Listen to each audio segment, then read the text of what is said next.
Graduations are loud affairs for most families, balloons shouting, people climbing over rows of folding chairs to get photos.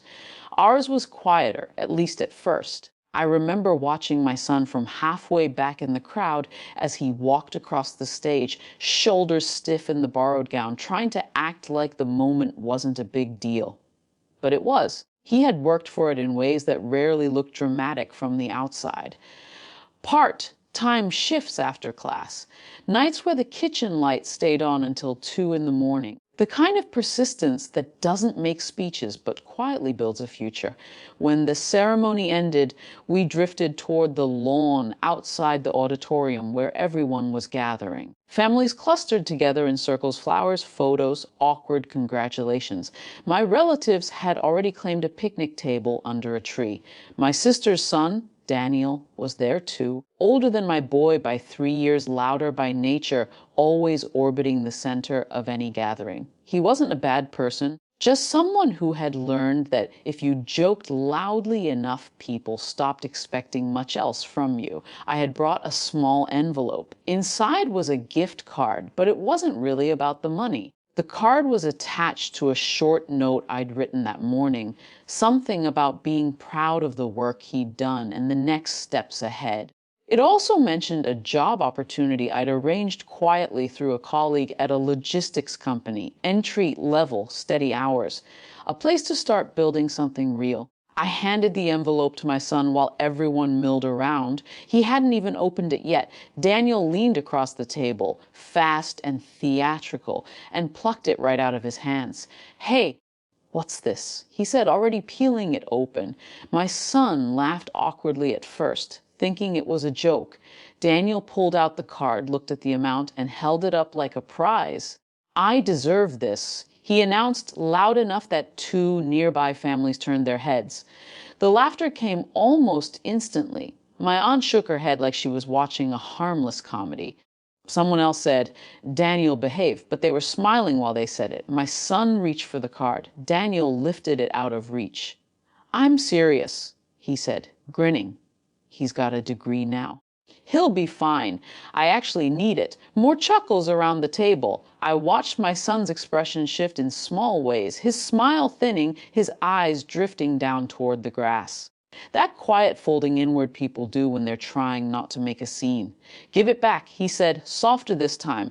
Daniel shrugged and slid the card into his pocket. That's when my aunt leaned forward with the casual authority she'd used for decades in family arguments. "Oh, let it go," she said, waving her hand toward me. "It's just money."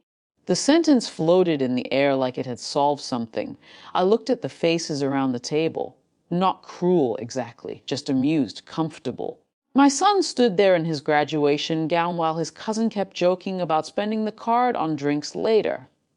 I pulled my son into a quick hug. "Fine," I said. That seemed to settle it for everyone else. The conversation moved on almost immediately to traffic, to dinner plans, to someone's vacation photos. Daniel kept the card, tapping it against the table while he talked. No one mentioned the note that had been inside the envelope. That evening, the house was quiet again. My son sat at the kitchen counter scrolling through his phone, though I could tell he wasn't really reading anything. "Sorry about earlier," he said after a while. The apology caught me off guard. "For what?" He shrugged. "Causing drama?" "You didn't." He nodded like he wasn't fully convinced. I went to my desk in the living room and opened my laptop. There was already an email draft waiting in my inbox. The job opportunity had taken a few weeks to arrange. A friend from a company I'd worked with years ago had mentioned they needed someone reliable to start in operations. Nothing glamorous, but stable work. Daniel had been struggling to find direction. My sister had asked if I knew of anything. I said I'd see what I could do. The gift card was just meant to make the introduction feel like a celebration instead of a favor. I reread the email slowly. It was short. "Hi, Mark. I appreciate you holding the position open, but the candidate I recommended won't be pursuing the role after all. Thanks again for considering it." No explanation, no family context. Just a closed door. I pressed send. The next few days passed quietly. Then the phone calls started. First, my sister, confused about why the company had suddenly backed out. Then Daniel himself, asking if I'd heard anything about the position disappearing. I kept my answers simple. The position wasn't right anymore. A week later, there was a family dinner. The kind where people pretend nothing uncomfortable ever happened. Daniel brought it up halfway through dessert. I heard that job fell through, he said, watching me carefully. The table got quiet in the subtle way families do when they sense something underneath the conversation. I set my fork down. It was canceled, I said. Why? I shrugged slightly. Just a job. The words landed differently this time. No one laughed. My aunt shifted in her chair, but didn't say anything. My sister stared at the tablecloth. Daniel leaned back slowly, the pieces clicking together behind his eyes. I didn't explain further.